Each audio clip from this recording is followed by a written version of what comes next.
Okay, so what I've gone through in the previous part of this lecture is how you can use Newton-Cotes method to do multidimensional integral.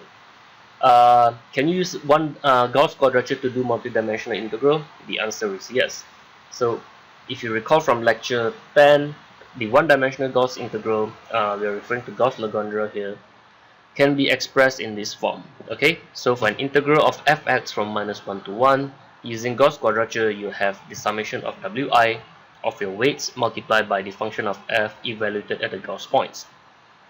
If you want to do two-dimensional Gauss quadrature, let's say you're given this integral. So you have a double integral from -1 to 1 of f of xy. Sorry. So let's say you have dx dy. Okay.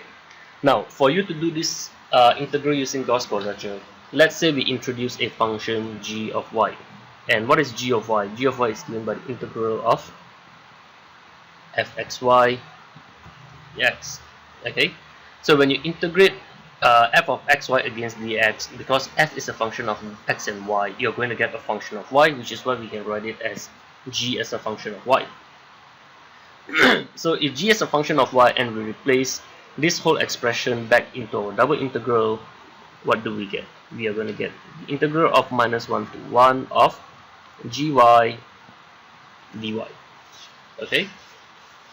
So by substituting the function g back into a double integral, we end up with a single integral that is done with respect to y. Now, this would have the same form as our one-dimensional Gaussian quadrature. The only difference is, instead of the integral being carried out with respect to x, we do it with respect to y. So what do we have? We have this as the summation from j equals to 1 to n of wj, g, and yj. Okay. Alright. So right now, this is what you get from your integral in the y direction. But you recall, what is gy? Gy is actually given by this function over here. So if I want to write gy, what is gy? We can write gy as the integral of -1 to 1 of function fx y dx. Okay. If so this should be j. So if you are talking about g as a function of yj, then this would become g at the point yj. So value of y here would be evaluated at yj. Okay.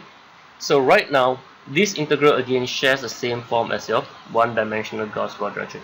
So you can rewrite this as the summation from I equals to 1 to n of wi f at xi yj.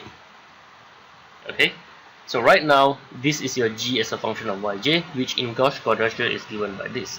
So if I substitute this back into the expression over here, what do I get? I end up with this. The double integral from -1 to 1 of your function of x and y, dx dy can be written as the summation from I equals to 1 to n, the summation from j equals to 1 to n of wi, wj, f at xi, yj. So this is your expression for your double integral using Gauss quadrature. So take note that this expression or this integral here is written for limits from -1 to 1 for both x and y. You recall that in your one-dimensional Gauss quadrature, if the limits given to you are not from -1 to 1, you can carry out your coordinate transformation. So in this case, if you have an integral from, let's say, a to b, c to d of f of xy dx dy, before you can actually use this formula, you are supposed to do your transformation such that the limits of integral goes from -1 to 1. And if a, b, c, and d are different limits, then the change of variables or your coordinate transformation must be carried out separately.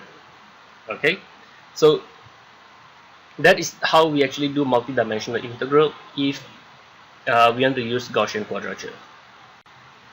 Okay, in the multidimensional integrals that I've shown to you before, one of the common features is that the integrals are done over constant limits. For example, -1 to 1, 0 to 2 of fxy dx dy. Okay, but from your maths unit, you know that not all integrals will have limits that are given by numbers. In some cases, you may have a double integral like this. okay, where the limits for, or the upper limit for y is 1 plus x squared. So the domain of integration would look like this. So you can see that rather than having a rectangle like this, the upper value of y is actually a curve or a function. So if you have something like this, can we still use the approach that we have before to carry out our multidimensional integral? The answer is yes, but then there are some slight variation to how you are supposed to carry it out. Okay, so if you have an integral like this, what you're supposed to do initially is you are going to look at your integral and then decide which direction would have limits that are defined by constant values. In this case, it would be your x, because the limits of x are defined by 0 to 1.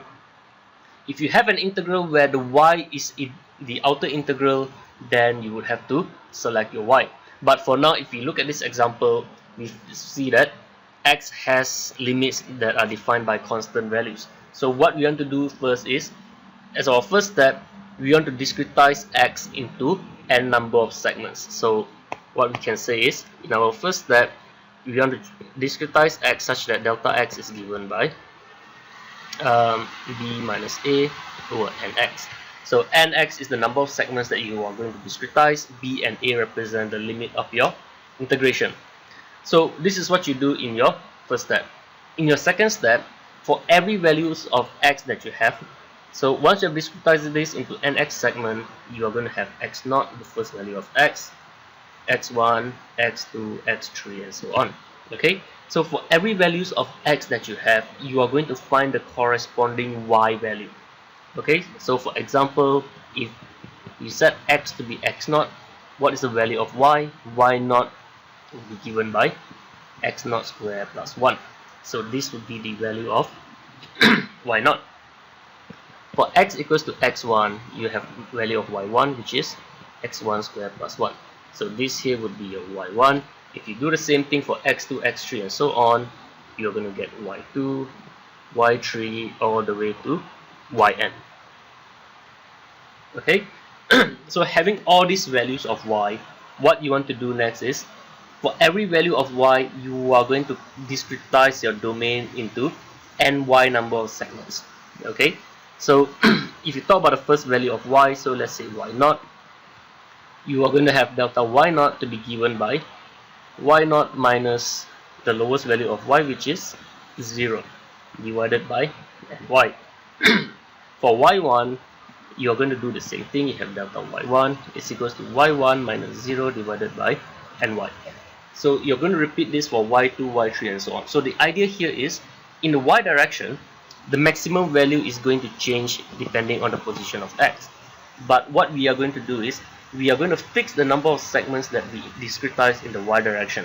So if we fix the number of segments that we discretize in the y direction, the only thing that changes is actually your delta y.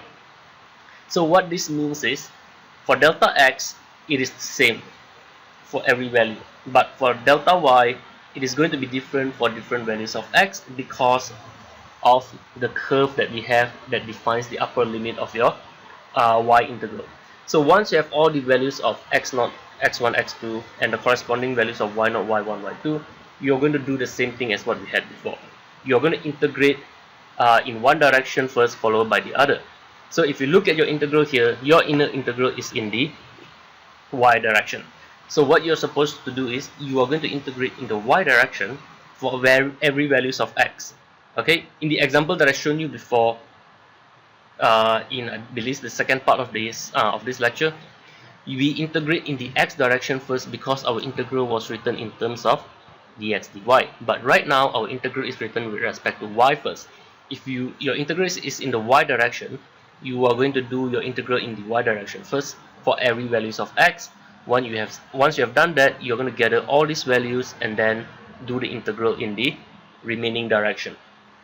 Okay, so this is how you would do an multidimensional integral with variable limits using the Newton-Cotes method. It can either be done with the composite trapezoidal rule or the composite Simpson's 1/3 rule. Okay, the same thing can also be applied if you are solving this using Gaussian quadrature.